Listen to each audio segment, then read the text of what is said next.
We are in Germany, outside Berlin, actually 29 kilometers outside Berlin.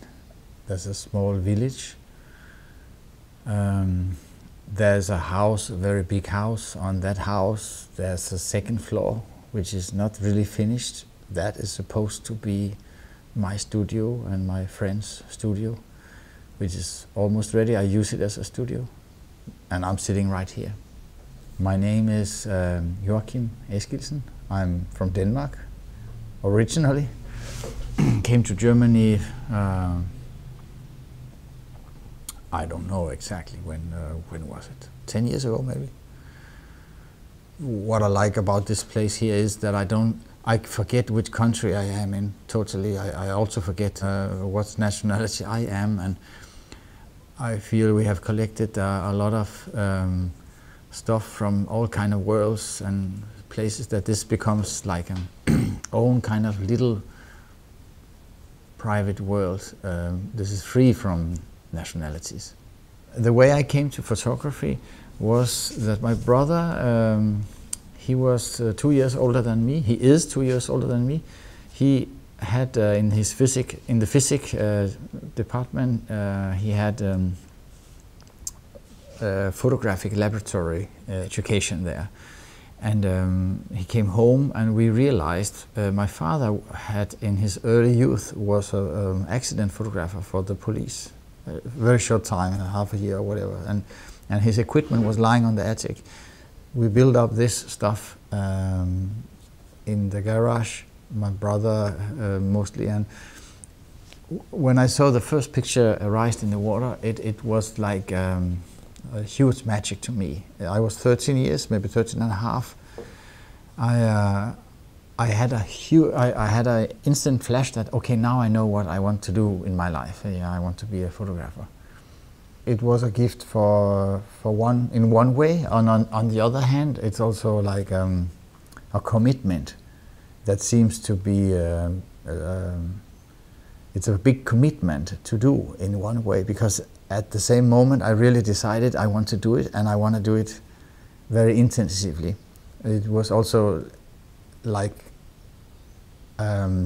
this decision came for me half a year before I kind of said goodbye to my best friend, whom I decided I'm now going to go on a different path in my life. And I was kind of lost half a year. Then I found this photography. And my best friend was from the village, like a village person, growing food, and his father was a butcher, and it was a very traditional countryside man that I had a big respect for their family. And in a way I wanted to be that kind of person also, but I couldn't be, because I was different, sort of. I was not really like a countryside man in a real sense somehow. And I was always by my grandmother, being at her place.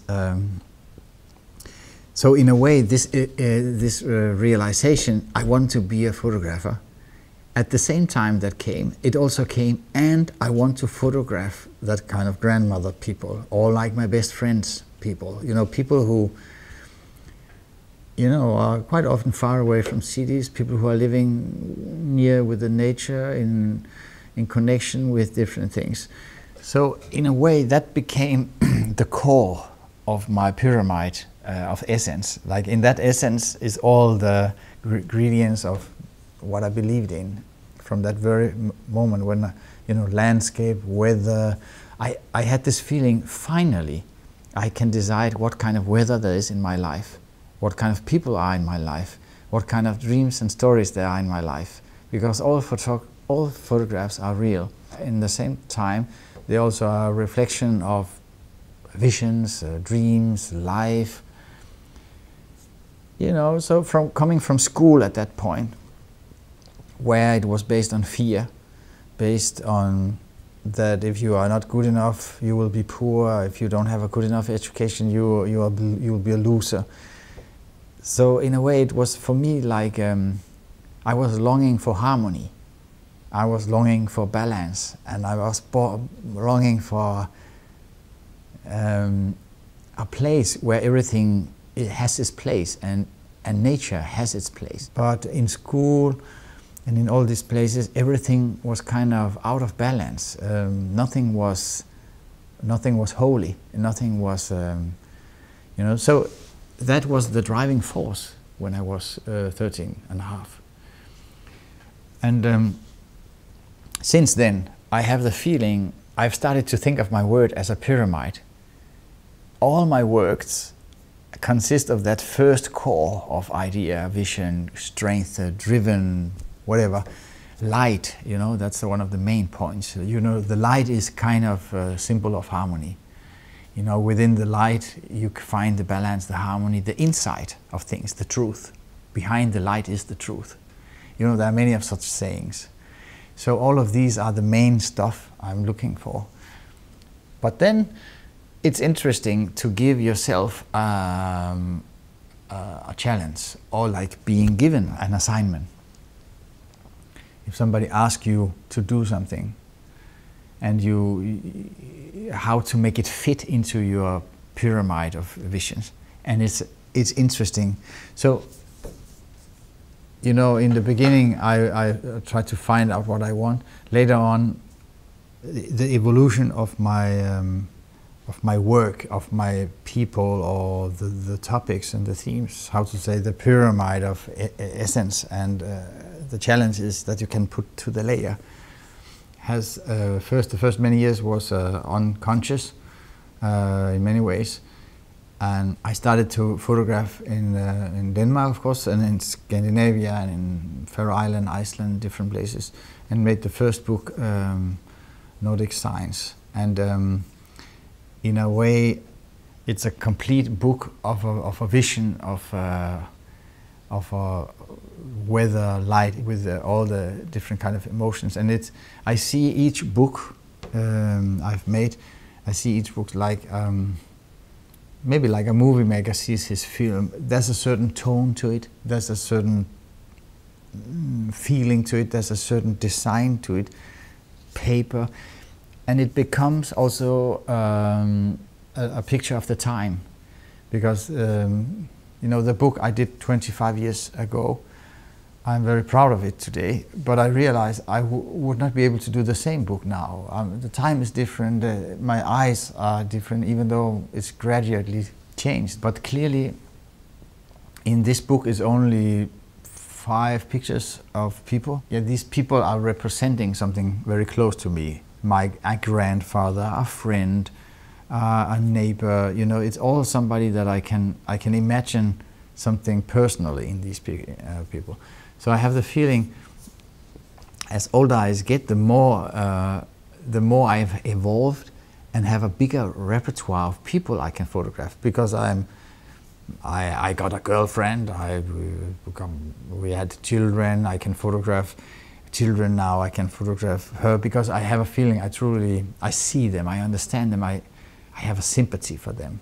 And also another thought that made me love people in a way that I don't like is that I'm looking at them as unsympathetic as they maybe behave, and think they have been small children.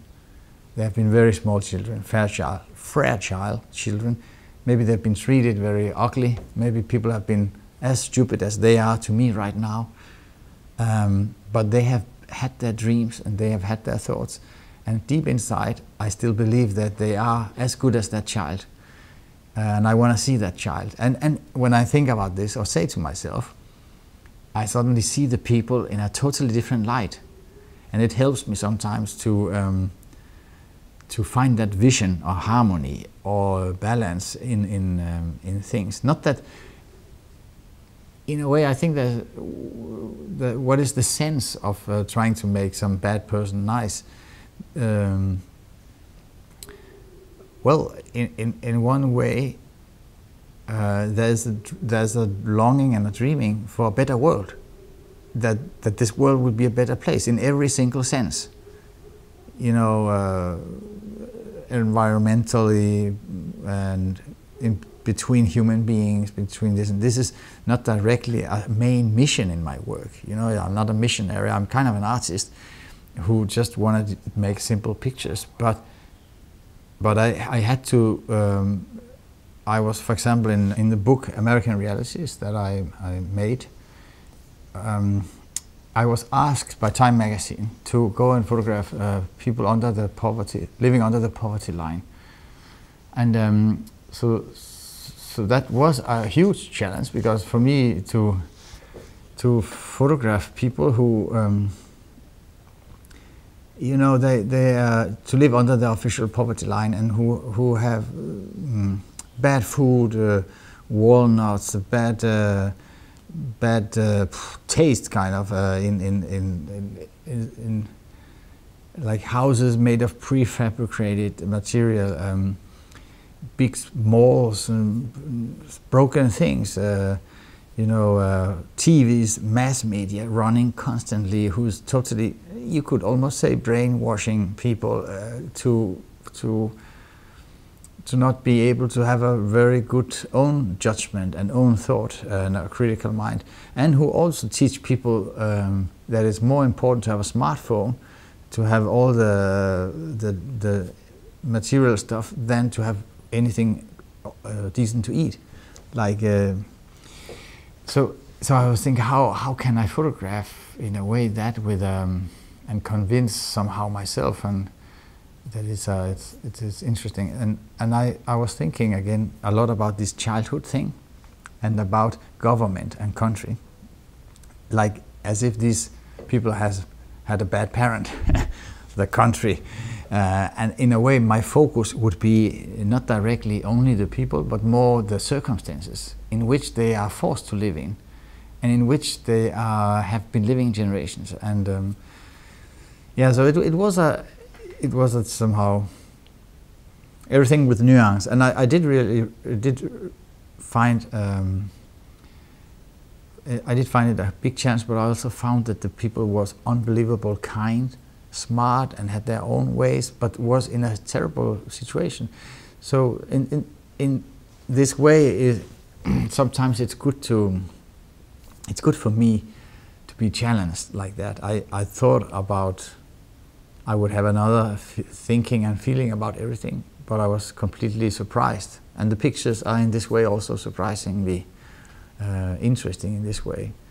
Nordic Science was about the Scandinavian country's self-made thing, and something from the youth and from the original things. Then I made a book, Blue Tide, which is about a Portuguese village, which is a little bit a development of the Nordic science. But the main difference in the Blue Tide work is that we found a Portuguese village, and all the pictures are taken within 200 meters. So it was a clearly book concept. And we also started to visit people. We got inside people's house. We started to walk with the beaches and say hello, and people knew us, and we got much closer to the people. So the book after that was A Chicken Moon, about some African villages a few years after apartheid. That was 1 degree more of we really lived with people for many more. I think it was 3 months we were living with some different families with no electricity and different places. So it became like it became also like it's crossed cultures. It was in a culture I never knew about. On the other hand, I felt I totally understood it somehow from my grandmother, from all this life. It was very logical and normal, even though it was totally different. On the other hand, there was lots of elements, lots of things we didn't understand, and there was the element of racism, the color of your skin, and these kind of topics became very important in the work about the racism, about such things. So it somehow seems that each work leads to another work. So the work in South Africa, it was published as a book, A Chicken Moon, 1999. The next step was that we, in many different ways, got into the work of the interest of Roma. The Roma work after A Chicken Moon was in a way created by our interest for this racism and thing, and we thought that Europe has its second class citizens in here, and that it's not just racism in South, there is racism everywhere. And we by a coincidence came to a little village in Hungary, and we over 1 year stayed 4 months there with the people, and we got so interested in the Roma life and the Roma topic, because it's dealing with so many things about society, acceptance, understanding, prejudge, misunderstanding, hatred, the outsider, the insider, the utopia, the dream, the free people. You know, there are many stereotypes, but the one is the free people who dance and sing and have fun and fire outside in the fields, and people are envious, jealous. Oh my God, such a life! And then there's the parasite, the thief, the scum, the people who basically should be killed. And of course, this is what has been done for 500 years: mass killings and extinction to a degree which is unheard of, and also in a way that how little we have heard of this compared to other tragedies that has happened. There are big libraries of books of the witnesses and stories, but with the Roma you can find 5-10 tick books. You know, it's not even a meter of eyewitnesses during all these 500 years. So we got very interested in all these layers, and we ended up spending 7-8 years doing this work, traveling intensively, staying with almost, I think, 4 years with the Roma in 7 different countries. My partner Sia learned a lot of languages to communicate directly, and it was published by Steidl Publishers in 2008, and it's now in 2nd edition. It's outsold, so it was a big success in a way, and it came outside. It came outside the photographic interest, photographic market. It became interest to other people, not just photographers. During that Roma period of working, many people ask us, yeah, so how did you make a living on your life? It's very difficult to work 7-8 years only with that, which we did. So in one way, I would say we were extremely lucky. As the first thing which was lucky was it was right timing.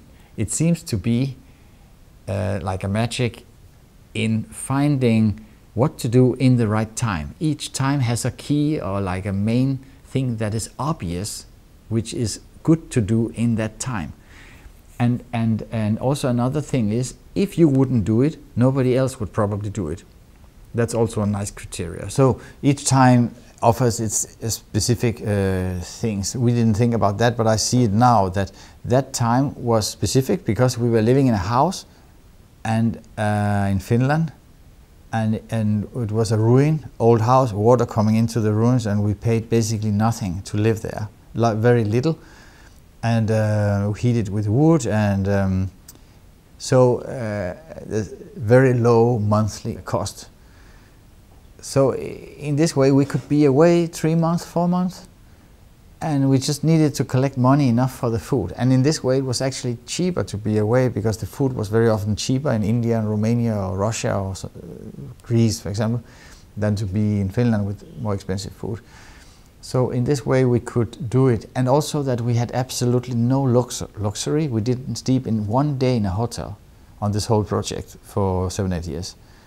We always stayed with people or outside, like we were like nomads. So I couldn't do it today, but you know, there's a time for everything. And we had very low cost. I think we hardly ever went to a restaurant. You know, just buying something in a shop, eating some low style life. The ambition or the hope and the dreams for us, Sia and me, was that we would make an amazing, interesting book about the Roma, with such colors and interest and knowledge and vision. We had a strong vision that we could make something unbelievable. And every time we had a breakdown, cried or felt it hurts too much, I can't do it. Because of course you have to face people, you have to eat the food people eat, and you have to, sometimes people only eat 2 times a day. That was difficult in India, for example. There's, you know, really poor people, and we were living with these people sometimes. We lost a lot of kilos, even though we were not so big at that time, but we lost kilos during these years. And so when we listened to the music in that kind of situation where we were giving up, we both of us get such a strong feeling, you know, such a strong emotions. So I can say that the music really every time reloaded us with the full amount of passion that is possible. You know, the Roma music, from traditional Roma music from Russia, from Romania, from Greece, Spain, you know, France. Every single of these countries has a specific Roma music tradition, which is distinguished from the other countries. Finnish Roma music. So I mean, we felt so touched, and I also felt related. You know, I felt that you could say we worked with the visible Roma. You know, there's about 12 million Roma in Europe, and maybe 6 of the million of the Roma are not visible. They work like everybody else and look like everybody else. And maybe you say they're from Balkan or whatever. They have dark eyes and dark hair. But the visible Roma are the ones that are kind of traditional. Everybody from Russia or from Finland, from the local countries, could distinguish this is a Roma from 500 meters. They are, of course, the ones that are facing the hardest racism. So we were on purpose working with those people. Yeah, so we continued, and we also felt we have an obligation, because there has been many people, artists, whatever, thought, oh wow, great Roma, it's a great topic, you know, and you can do wonderful pictures, but have shown people in a light which was doing more harm to the people than was good. Like, or scientists, for example, in the 17th century, there's a famous Hungarian scientist who wrote a scientifically book about how the Roma was eating dogs and eating different things that they don't eat, which was then quoted for hundreds of years after that, before it was found out that the guy never met a Roma in his life. And so that there has been there's been a huge history of kind of false news, as we have nowadays. But with the Roma, there's been like a false news campaigns, like 500 years. So the literature, which is deeply, sincerely true, is very small, and the false news literature is huge. So we thought, oh, we cannot do this without going into depth with this, because we would end up maybe doing something, you know. Well, our work is just a little work, but truly, honestly, authentic, with a big heart, with a lot of passion. Such kind of book should be like hundreds of books in the library, with different voices, different angles, but all truly full-hearted work. And yeah, so, you know, we were just driven by this. After this book was finished, we was kicked out of this cheap house in Finland. In a way, we were almost like laughing and thinking, oh my God, we are, the destiny many of our Roma friends has experienced is hitting us now, because now we're kicked out, we have no money, we were living in an unrealistic cheap house, as like almost nothing. It was a ruin, of course, but normally nobody would live there, but we liked it. And we were expecting our first child. And we were thinking, we have no money, we cannot afford a normal house, and you know what to do. So we moved to Denmark, near the place I grew up. There was a little farmhouse, but it was very, very much too small to rent, and we moved there. And I was kind of, you know, at that moment the book was printed, came out, and had a good success in a way. And we started to earn money also in a surprisingly good way. So it also gave me, as a new father, suddenly a feeling that okay, I can be at home. You know, I can be at home. We are not rich, but we are managing. We are getting some income here, and I had the feeling I want to withdraw myself from that world of traveling, because first of all, having a son was such a mind-blowing experience, and I had the feeling it's like violence to go away. You know, I can't do it somehow. So at that moment, I started to photograph the work I called homeworks. This is now 14 years ago. So in a way, the setup was a little bit the same thing with these American realities, that to do something which is difficult, to photograph your own home, even your own child, to photograph your backyard, and to make it artistically valid, and to have some kind of excitement about this, inspiration and a feeling of a magic moment, was a big challenge to me. Because this was in a way what I did when I started to photograph. I never thought I should travel around. I thought I only photographed around my village when I was 13, 14, 15.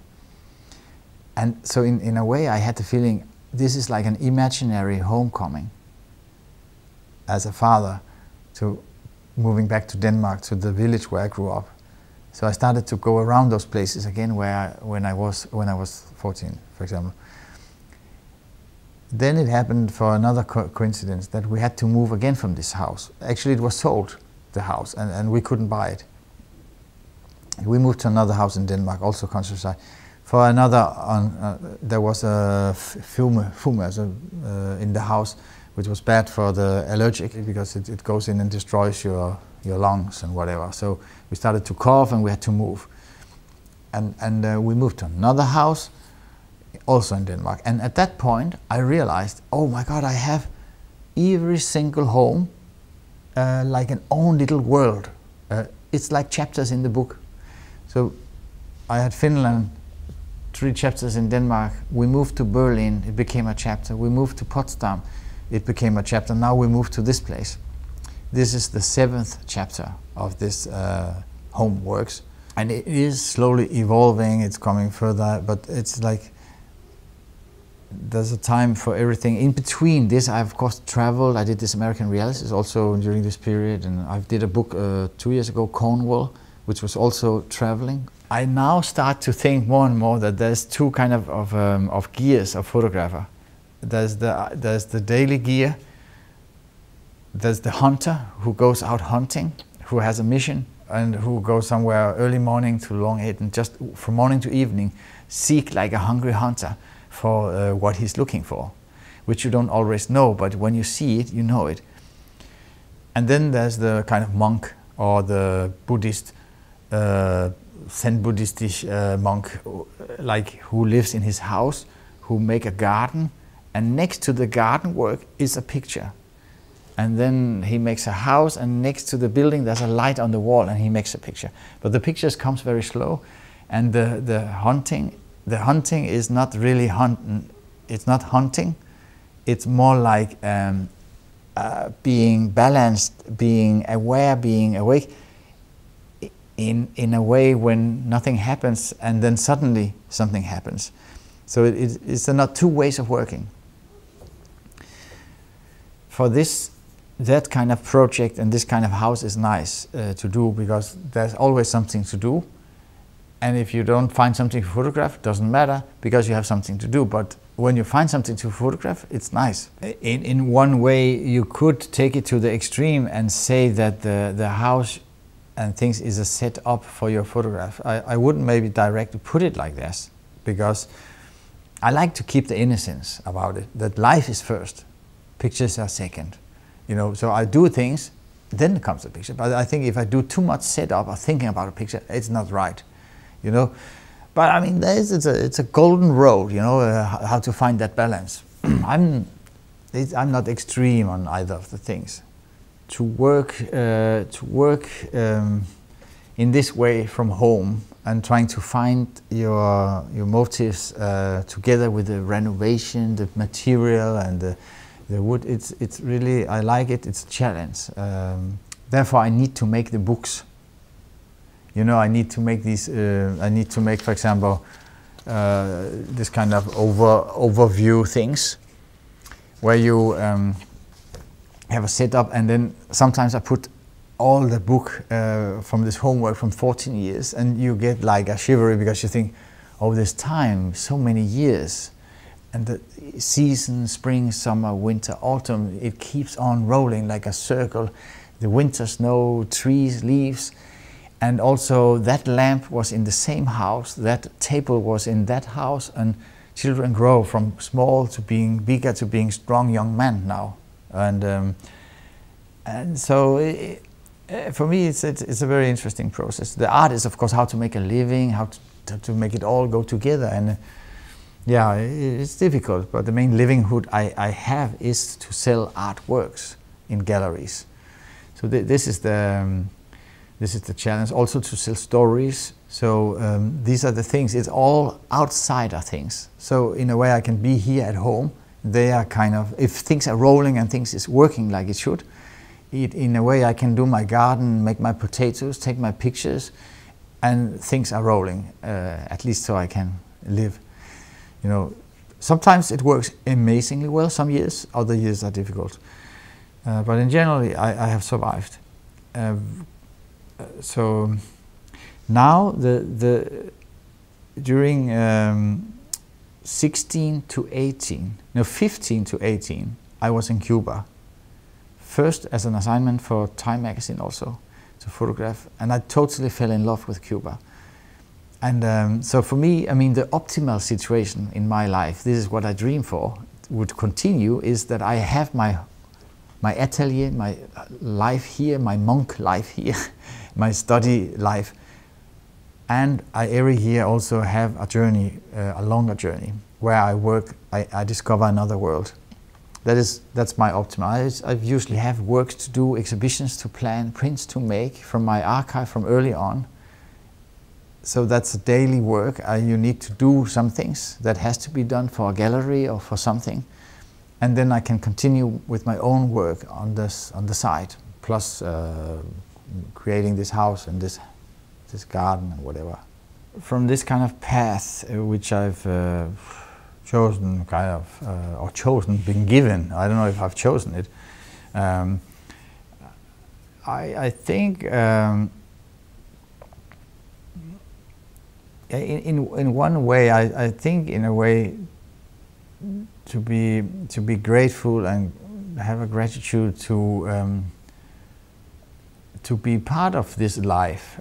This is one thing right now, to experience the seasons and the light and the nature. I become more and more aware about the miracle of the seasons, that things grow up of the earth, and the life, the idea of life. You put a seed in the ground, put a little bit of water, and it grows, it has a life.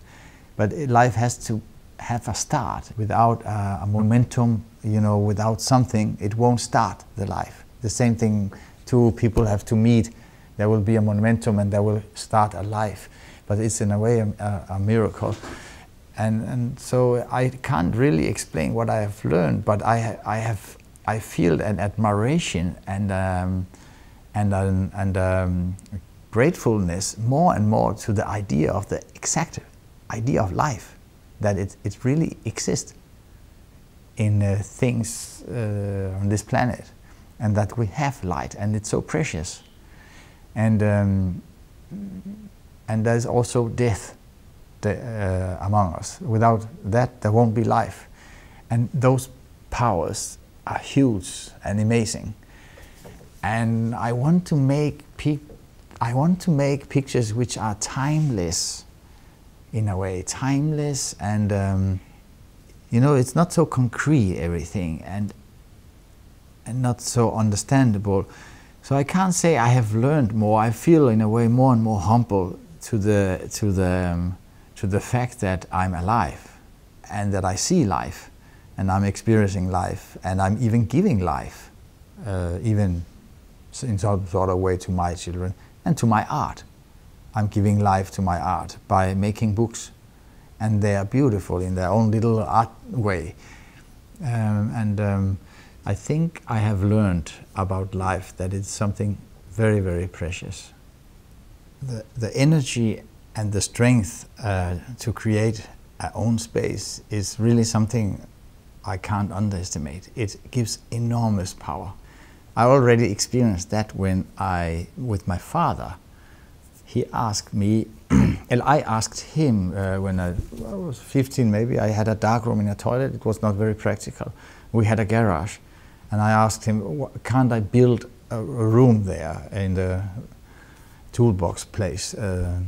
He was against it. He didn't want to help, and anyway, in the end, he said, "You can do it, but I don't help. You have to do it all yourself. And if you need to pay something, you have to pay yourself."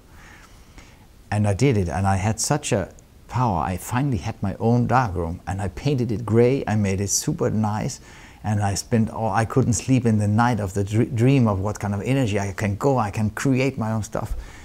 This was my first experience with making a space, a workspace. Since all those homes, each place, I really made a nice workspace, and I put a lot of energy into a lot of things. Collecting lamps. In generally, as a designer from Holland, I can't remember his name now, but he's designing furniture from old materials. So he said, opposite IKEA or other mass-produced products, they say materials are nothing. Time is everything. As a meaning, they make shit materials, but do it fast. And he said, materials are everything, time is nothing, it costs nothing.